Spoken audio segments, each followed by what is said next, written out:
Le programme qui suit vous est présenté par Adriana Fuente. Bienvenue dans ce nouveau numéro de 100%.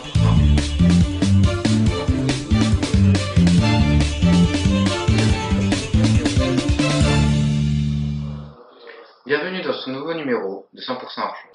De plus en plus de villes font le choix de créer une nouvelle monnaie alternative à l'euro. C'est le cas de Montreuil, Toulouse, Nantes, Quimper et bien d'autres encore. En quoi consiste vraiment cette alternative à la monnaie? Quel peut être son impact et comment la crée-t-on? Nous sommes allés à la rencontre de ces créateurs de monnaie afin d'en savoir plus sur leurs projets et objectifs. Un reportage signé Océane Bouillet et Alexandre Lecause. Nantes, ville dans laquelle s'est développée depuis fin 2012 la Sonnante, une monnaie complémentaire mise en œuvre par un groupe de militants ayant eu le support des collectivités locales nantaises. Ce nouvel outil d'échange apparaît complémentaire à l'euro. Il sera mis en circulation au printemps 2014. Nous rencontrons un des acteurs locaux de cette monnaie, Monsieur Jacques Stern, directeur du Crédit municipal de Nantes. Non, moi j'ai travaillé beaucoup dans le champ du loisir, de l'action sociale et puis de la gestion en général d'entreprise. Et puis je suis venu à la banque en fin de carrière.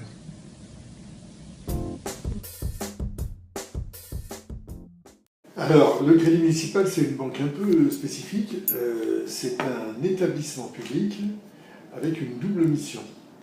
Une mission d'être un établissement de crédit, donc une banque classique, mais avec des missions particulières, et puis un établissement d'aide sociale, c'est-à-dire qu'il a cette double mission, c'est l'établissement communal, le crédit d'aide sociale, et il doit orienter ses produits sur nos concitoyens nantais.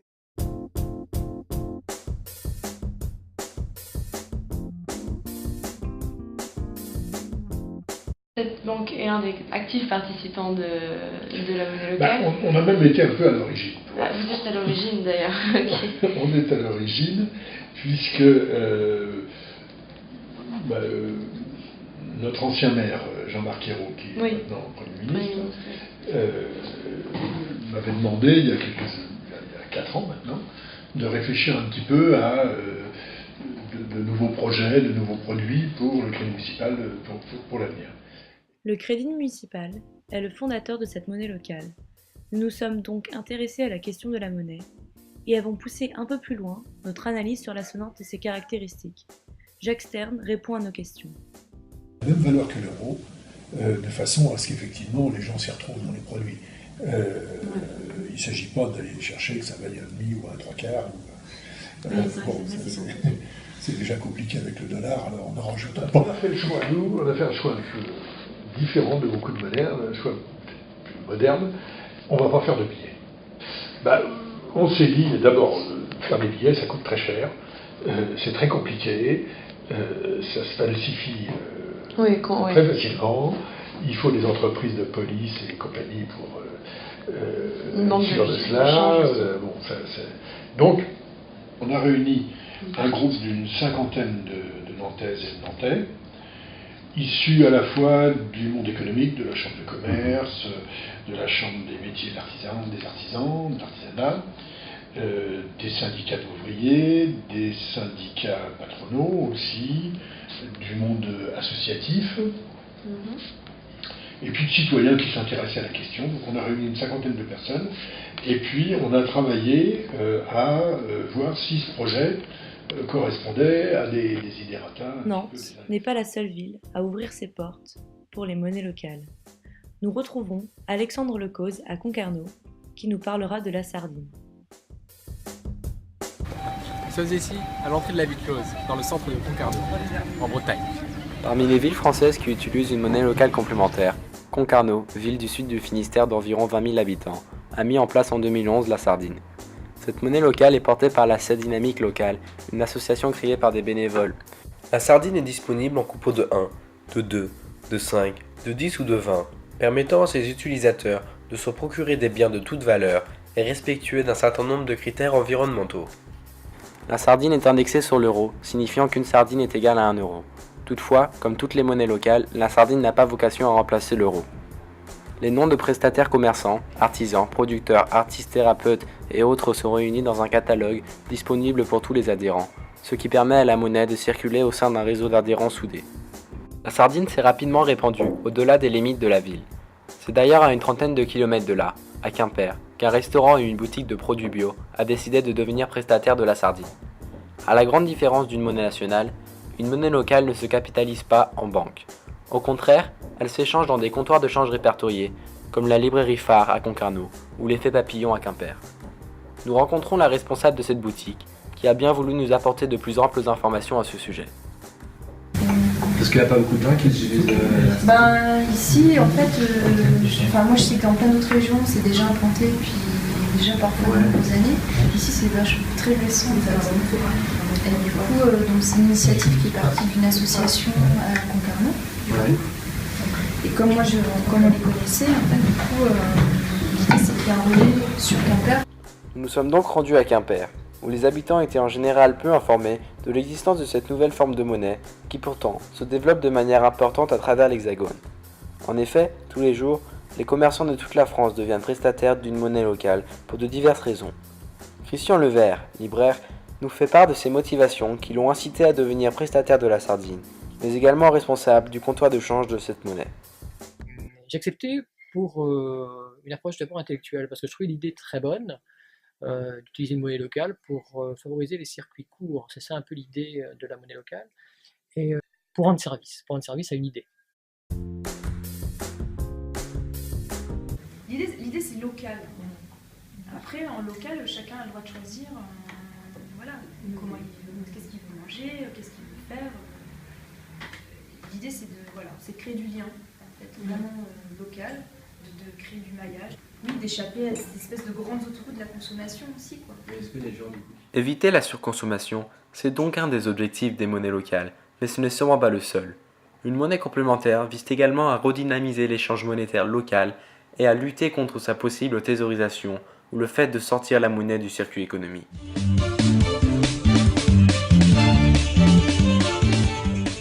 Bonsoir Océane, bonsoir Alexandre. Bonsoir. Vous êtes allé à la rencontre de Français, à Nantes pour vous Océane, et à Concarneau pour vous Alexandre. Mais que pensent-ils de ce développement de cette monnaie dans leur ville? Eh bien, à Nantes, les Nantais ne sont pas majoritairement au courant de cette monnaie locale, puisqu'elle s'ouvrira qu'au printemps 2014. Mais nous espérons un retour très positif. D'après Jacques Stern, il devrait être positif. Une question? C'est un peu la même chose à Concarneau et à Quimper avec la sardine, c'est-à-dire que les gens ne sont pas au courant de l'existence d'une autre monnaie que l'euro. Mais il va y avoir des réunions qui vont être faites dans les prochains mois et même dans les prochaines années pour essayer de populariser la monnaie et inciter les gens à l'utiliser. Merci. La monnaie complémentaire a donc plusieurs objectifs, parmi lesquels l'empêchement de la thésaurisation de la monnaie. C'est donc dans cette perspective que beaucoup de monnaies locales deviennent alors fondement. Jérôme Blanc, André Acquero et Françoise Lenoble se sont tous les trois intéressés au sujet des monnaies locales complémentaires. Ces trois spécialistes sont avec nous ce soir en direct. Bonsoir Monsieur Blanc, vous êtes professeur d'économie à l'université Lyon Lumière 2 et vous travaillez principalement sur l'essor de ces nouvelles formes de monnaie qui se développent de plus en plus en France. Madame Lenoble, vous faites partie de l'association Agir pour le Vivant qui a créé la première monnaie locale complémentaire en France sur Villeneuve-sur-Lot en 2009. Alors, qu'est-ce que cette fonte? La fonte, oui, c'est un point important pour certains. C'est-à-dire que l'idée, c'est d'inciter les utilisateurs de la monnaie à l'utiliser plutôt que la stocker. Et donc, l'idée, c'est que au bout d'un certain temps, si on a une monnaie non utilisée, eh bien, il va falloir payer une taxe pour pouvoir continuer à l'avoir. Alors, si vous savez que dans 3 semaines, vous devez payer une taxe, eh bien, vous allez plutôt chercher à la dépenser. Nous avons choisi une monnaie fondante pour qu'elle circule davantage, mais aussi pour avoir un autre regard sur la monnaie qui, en fait, comme tous les autres biens produits par l'homme, devrait être fondante, devrait perdre, comme tout ce qui est sur la planète et qui est produit. Et nous lui expliquons que il ne faut pas le voir comme une pénalité, mais il faut le voir comme une contribution pour dynamiser cette monnaie, pour qu'elle circule, et voilà. Et donc, quel est selon vous l'objectif principal des monnaies locales complémentaires? D'orienter la consommation vers des produits qui sont respectueux d'un certain nombre de critères, qui sont notamment des critères environnementaux, ce qui conduit par exemple à privilégier des produits bio. Nous nous sommes rendus compte que notre société actuellement vit sur beaucoup trop d'incohérences, justement en ce qui concerne l'environnement, l'agriculture, l'alimentation, et que l'on fait venir des produits qui font des milliers de kilomètres, alors qu'on a les mêmes chez nous. C'est aussi dans cette optique-là, vous voyez, d'essayer de revenir à une certaine cohérence dans nos achats de produits alimentaires et autres. À l'image de l'abeille, à Villeneuve-sur-Lot, les monnaies complémentaires sont disponibles sous forme de billets. Comment s'effectue le paiement en centimes? On doit les appeler des coupons et pas des billets. Le mot billet est réservé aux euros. On a besoin de centimes. Mettons, si on doit payer 12,50 €, on va donner 12 abeilles et 50 centimes d'euros. Excusez-moi pour cette erreur d'interprétation. Pour favoriser le développement de la monnaie, Andrea Caro, qui a participé à la création du sol violette à Toulouse, nous a informé qu'à l'échange de 20 €, nous recevions 21 sols violettes. Est-ce pareil pour l'abeille? Absolument pas. Andrea Caro, sachant que la mairie est à la base du projet, peut-on payer les services publics toulousains en sols violettes? On y travaille, mais c'est un peu long parce que c'est des grosses entreprises. Ici, en France, il y a eu un blocage des institutions publiques. Et même si, par exemple, à Toulouse, la mairie est au cœur du développement de ce sol violette, eh bien, il n'y a pas d'utilisation possible pour des services publics. Toutes les monnaies locales en France ont le même problème. Pour le moment, nous n'avons absolument pas réussi de ce côté-là. Parce que, effectivement, que ce soit le théâtre, la piscine, les transports, ne peuvent pas accepter actuellement autre chose que l'euro. Quelle idée se cache derrière une monnaie locale complémentaire? L'idée, c'est d'inciter les prestataires à utiliser cette monnaie locale plutôt que la reconvertir en monnaie nationale. Du lien.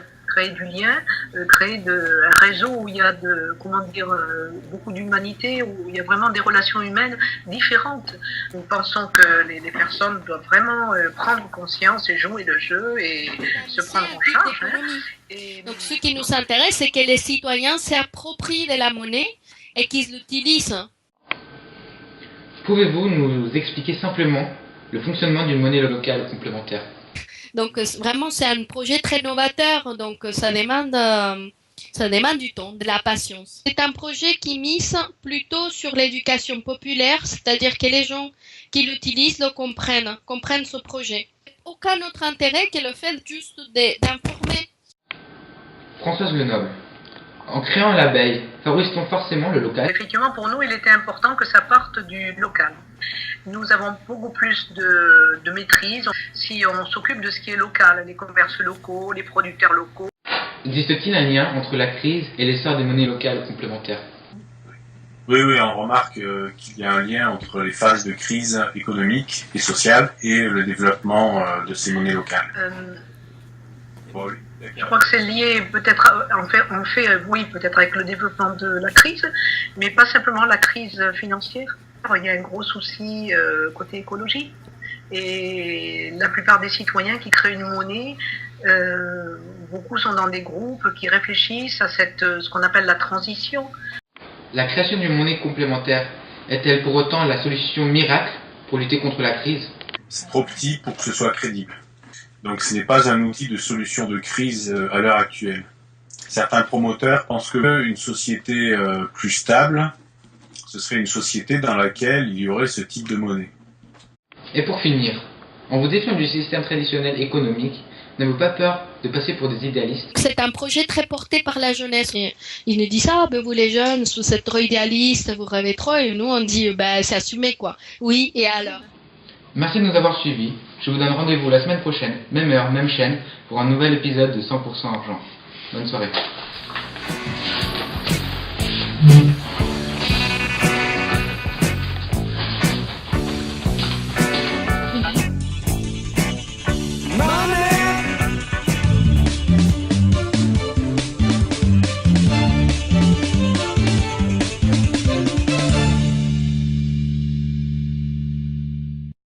était 100% argent, présenté par Adrienne Lafuente.